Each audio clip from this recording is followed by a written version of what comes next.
Project 1065, Chapter 81, Knowing What's to Come. Where are your parents? SS Oberstufenführer Trumbauer asked me. I don't know. They were supposed to be with him, I said, giving the answer my mother and father had prepared for me. The embassy, go, go, Trumbauer said, dispatching some of his soldiers. Find them. I held my breath as the soldiers ran off into the night. I prayed my parents wouldn't be caught. They should already have been gone from the city hours ago, but it was a long way from Berlin to Dublin, and they would have very few allies along the way. SS Oberstufenführer Trumbauer walked up close to Simon, who was being held by two SS men. Simon wasn't squirming or trying to get away.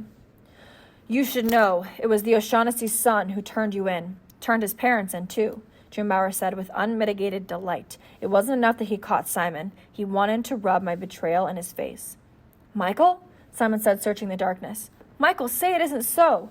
The heartbreak in his voice was so real, I thought my own heart would explode. How could anybody do this to someone else? But I had a part to play, or else this would all be for nothing. I pushed through the other SRD boys in the darkness and stepped into the light. You are an enemy of the state, I told Simon, my voice shaky. And my parents broke the laws of Germany hiding you. But even worse, they broke the laws of human nature. They betrayed the Aryan race by hiding a Jew. I said the word like an insult, like profanity. How can you say that? Simon asked. How can you believe any of it? I stood taller, making sure the flashlights caught my puffed-up chest and my upturned chin. Because I belong to Hitler now. I can see that you do, Simon said. Well, if you belong to Hitler, why don't you go to him? Go to the devil. One of the soldiers slammed the stock of his rifle into Simon's stomach, and Simon doubled over in pain. I had to resist crying out for the soldiers to stop and did my best to hold back my tears. The boy in me was scared of what was going to happen to Simon.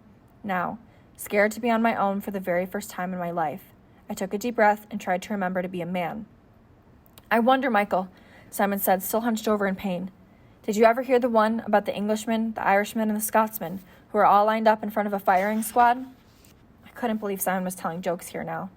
I didn't even have the chance to stammer a response before he went on.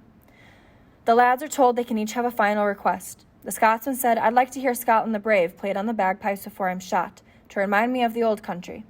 And the Irishman says, I'd like to hear Danny Boy sung by Gracie Fields before I'm shot, to remind me of the old country.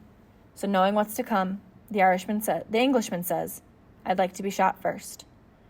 Simon yanked himself free, decked the closest SS man, and sprinted down the tunnel. Whistles blew. People shouted. Shots rang out. Simon fell. No! Without thinking, I ran to him, but luckily others did too. One of the SS was already kneeling down beside him when I got there. He's dead, he said.